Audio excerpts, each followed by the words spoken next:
Churn. So I have always been talking about churn analysis. So I do have an end-to-end machine learning project which is telecom churn retention. Apart from that, I also have a very good EDA session on churn analysis. In one of my very previous videos, 6 months, 7 months back, I was giving an end-to-end session on Power BI. Again, in that, I showed you how to create a churn analysis dashboard, which was very similar to this. But today's topic is again going to be on churn analysis, but it's going to be especially for the Power BI report.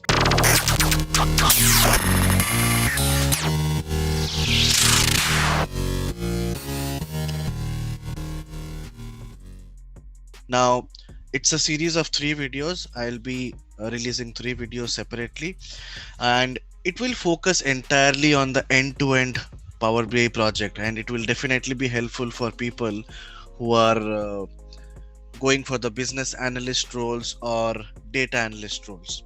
Okay, now this is how the dashboard will look like, but this is not just a single dashboard. As you can see, I have prepared 5 different reports, and this is an end-to-end project. So of course I will be going through each and every part of it, but just have a sneak peek of the dashboard. Now this is how the home page looks like. We have summary, we have the customer details, we have churn reasons, and we have ask a question. This is the home page. It looks like a website. This is how I have been created. I have created this. I'll also show you from the app.powerbi.com, and then you can look at the summary.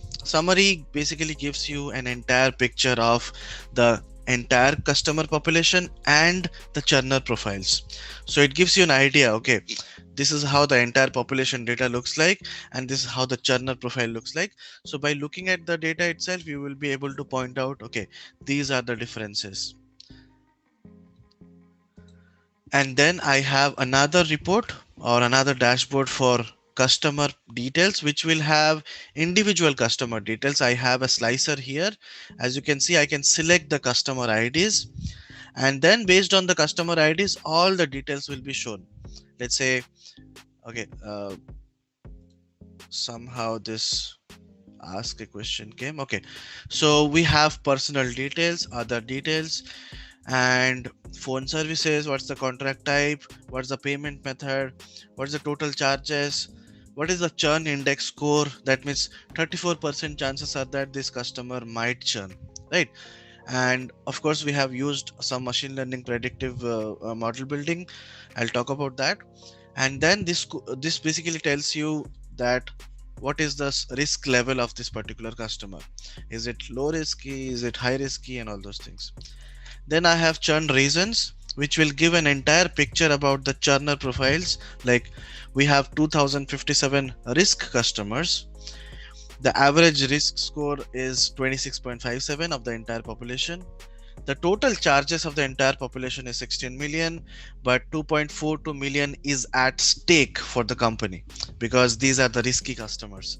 And our main aim is to retain them so that this money can be, you can secure this money. And this is how the bar graph looks like. 3400 something non-risky customers, we don't have to worry about them. Low risky, risky, and high risky. Of course, once we identify this category, we can then take a next step to recommend them some offers. So let's see. And this is how the average total charges looks like, and very like 0.4k and 1.6k total charges is at stake. And ask a question dashboard is there to ask a particular question. This is, I haven't designed this report. This is an inbuilt functionality of Power BI, and even I haven't framed these questions. These questions are automatically done. Okay, I have just used a background, and I have used an ask a question uh, visualization. So what it does is, if you just click on any question, let's say I click on this, and it gives you an output like, okay, so what is the percentage of churn? So probably 17.76% people who are having 0 to 20 tenure length might churn. Now this is how it looks like. Now I have divided this video into multiple parts. It's going to be a video for almost three parts. The first part is going to be on the business understanding, because when I release any project, I don't release just the code part or the model building part, because this is one of the most common mistake which a candidate does, is that they just directly take the code and just copy paste it and write it in the resumes. So well, that's fine to some extent, but some of the drawbacks in this process is uh, just 1 second, just want to check. Okay, everything is fine. So the only drawback in this process is that they don't understand what's the business problem. They don't understand, I mean, what's the exact impact of the problem, how businesses are going to be impacted, how they are going to be benefited from the output of it. So the first video of this series will be of this churn analysis Power BI end-to-end project series will be on business understanding. We will explain what the use case is all about. The second part is going to be EDA.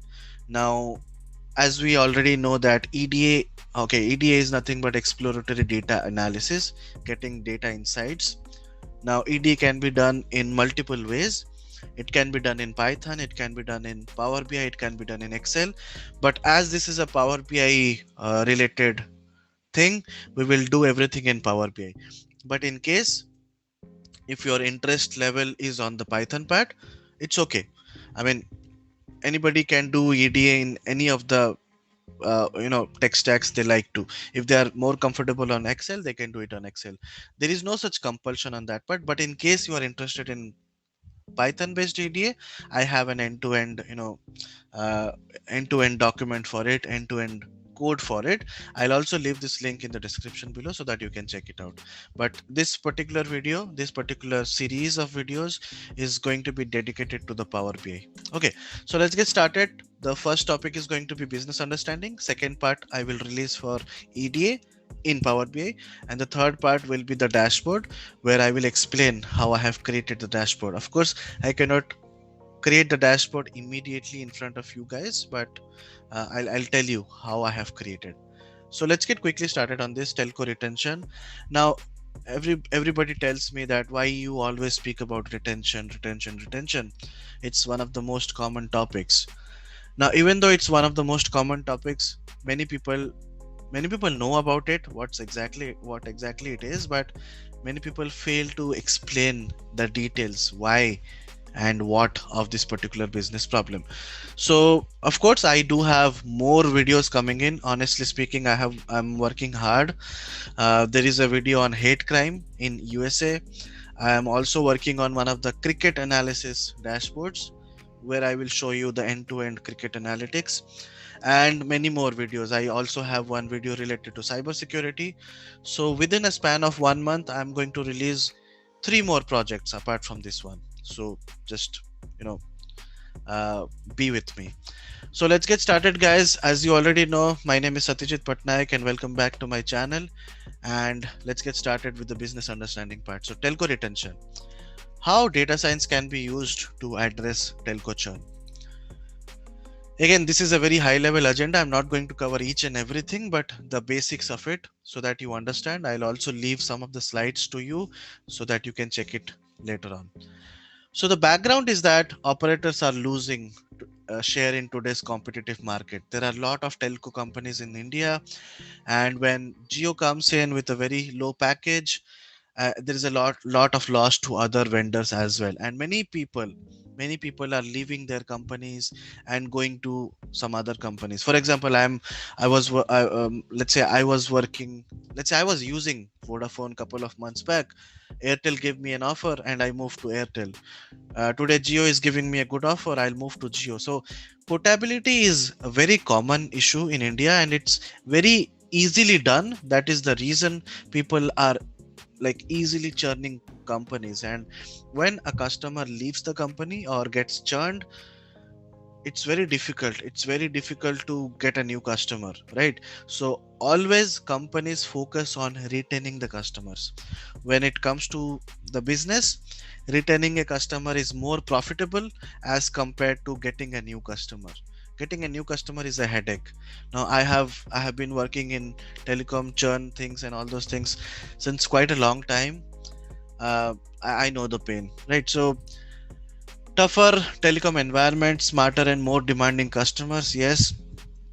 And so telecom churn, so subscriber churn can be of multiple categories. There could, it's not just vendor churning. Let's say you are moving from Vodafone to Airtel. It's not about that. Internally within Vodafone itself, or internally within XYZ Telecom itself, there are different categories of churning.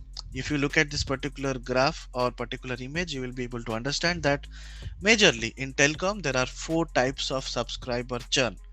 The first type is tariff plan churn, which is today you are in a 599 plan and tomorrow you are moving to a 299 plan. So straight 300 rupees loss to the company per month.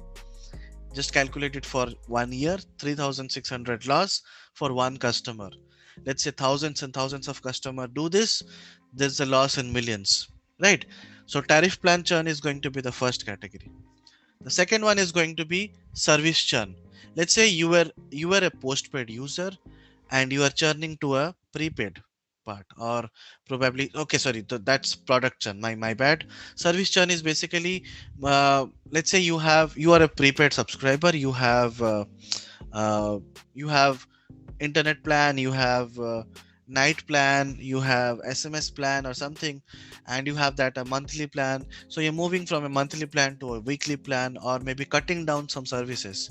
So that's basically a service churn. For example, you are using mobile data pack, but you installed Wi-Fi, which made your life easier and better services. So you are probably not going to use the mobile data plans, right? So that's a service churn for the company. And the next part is product churn. Product churn is basically you are churning the products. So prepaid and postpaid is one of the products as well. So you are using you are using postpaid, you are on a 999 plan. So the company is definitely getting that monthly cost to the company, right? So when you churn from postpaid to prepaid, oftenly it's seen that many people become inactive, their usage is less. So it's a win-win situation for the subscriber, but from the company's point of view, they will go into loss, because in prepaid there is no certainty, right? You can recharge today, you can recharge after 2 months, but in postpaid, guaranteed income to the company, guaranteed monthly charges, company charges, right? And the last part is going to be usage churn.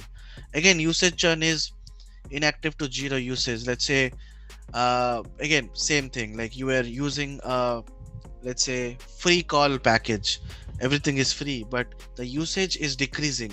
So ultimately you try to cut down the plans as well. So there are multiple different forms of subscriber churn. Our major thing in telecom is to identify the category of it. So if you just identify that Mr. XYZ is going to churn, that might not help you. You might need to understand why that subscriber is going to churn. If you know why he is churning, if he falls under any of these categories, then you can provide them some good advice or some recommendation. For example, you know that he's churning because of the tariff plan thing, you give them some offers or something like that. Let's say you know that he's churning because of the service plan thing, you give them some offers so that they can retain that, right? So okay, let's move ahead. So this is basically the decision cycle of a subscriber. Why people churn? There could be multiple reasons. The most obvious reasons what I can think of is money and service, right? But there's a lot of things happening in the subscriber's mind, which has been elaborated in this particular image. Let's say the decision cycle of a subscriber is like, I'm a mobile customer, and there are two different thinkings, right? I have thought about churning and I haven't thought about churning. So we'll go ahead with I haven't thought about churning. Then there are three different categories. I haven't thought about churning because it's too complex, or I don't have time. So that's basically me. I always think about churning because of when I was in India, I was using Vodafone. I had a lot of issues, but I was very loyal to them. Like I wasn't churning because I was very lazy. So people who are very lazy, they haven't thought about churning because it's too complex, it's too time taking. कौन जाएगा वहां पे करने के लिए and all these things. It's a headache. Let's just move ahead. I'm fine paying 599. So that kind of customers are inert subscribers. The second one is I haven't thought about churning because my operator is the best. So that is basically my father. My father has been using BSNL since quite a long time and is very happy with it. For him, even if Geo comes in 49 rupees plan unlimited, still he will be sticking to BSNL because he's very loyal and he is a BSNL user since long time, and that kind of customers are unconditionally loyal. The third category is I haven't thought about churning because I am stuck with a contract. Now, obviously, this doesn't happen in India, if I believe correctly, but outside India, many telco companies they sell reduced prices for a contract period. For example, 12 months, 24 months, 36 months. For example, $100 monthly plan, but if you take a 12 months contract, it becomes $800. So which is like under $70 a month. And if you take it for 24 months, it could be like $1,400, which is 1400 means under $60 a month, right? So people usually go for it, and they are locked in any contract and they are not able to move. These kind of customers are locked in customers. The second category will be I have thought about churning and I am not locked in any contract. So again, I have thought about churning, I don't have any contract, but I have decided to stay. So I'm thinking to churn. I don't have any contract, but it's okay. Let's continue. Let's see what Vodafone brings in. I'm just hoping that tomorrow everything will be all right. So these type of customers are conditionally loyal. So they can be converted easily. Let's say Airtel tries to use some technique and try to approach them. This type of customers could fall, right? And the second one is I don't have any contract. I have thought about churning and I have decided to leave for sure. So these are your risky customers. And again, the three different categories are because I found a better offer, conditionally churner. That means they are never happy with any kind of services. Today Vodafone, tomorrow Airtel. Next day, if Geo gives them a good offer, they will move to Geo. These are conditional churners. Because my needs have changed, these are lifestyle migrators. Again, same category. Their needs can change anytime and they are not loyal at all. Because I'm not satisfied. So now these are basically the actual customers who are not satisfied because of services, because of some other reasons. So we can focus on the unsatisfied churners as well. So these two, number two and number three, are very difficult to convert. Number one, yes, they are loyal, so you have to be also providing some offers and all those things in a regular basis to retain them. Unsatisfied churners, the first thing is that if we identify a churner as an unsatisfied churner, our duty is to go to them, talk to them, and make them feel good, understand their problem, and then recommend something. So this is the entire decision cycle of a subscriber. Now I'm pretty much sure if you are watching this video tomorrow, if you are writing churn analysis in your resume, you will have a better story to explain. Now, and these type of stories are very much liked by the interviewers. They will really be very happy if you tell this kind of storytellings. And of course, as I already told you, churn analysis is not just for telecom. In the market, in Google, a lot of blogs are there related to telecom churn. But trust me, telecom churn is not just the only project. Churn analysis, retention is present in any field. In my previous company, in one of the financial, in one of the insurance companies, I have also worked on churn analysis. So any kind of industry, gaming industry, churn analysis. People download games, tomorrow they switch to another games, churn analysis, right? People churn, banking, any kind of industry you speak about. E-commerce, today I'm using google.com, tomorrow I might go to bing.com. So I have churned Google. So Google might be thinking about why this customer is churning. So be it any industry, guys. So don't just relate it to telecom churn. If your domain is into banking, prepare banking churn. If your domain is into e-commerce churning. So you don't have to write telecom churning as a project in your resume, right? You can relate what is this, you can formulate your own ppt related to your own domain. Okay, so these are your 4 churn segments, loyalty drivers for each segment: conditionally loyal subscriber, conditional churners. Conditionally loyal subscribers are basically this category, the number 1 category. You can see they frequently reevaluate, they choose brand or on sorry, they choose brand on semi rational basis. They like to change to test new products, right? My video is there, so I'm not able to see. Conditional churners, lifestyle migrators, these are uncontrollable change in needs, behavior, involuntary churn. Unsatisfied churner, they are unsatisfied subscribers, right?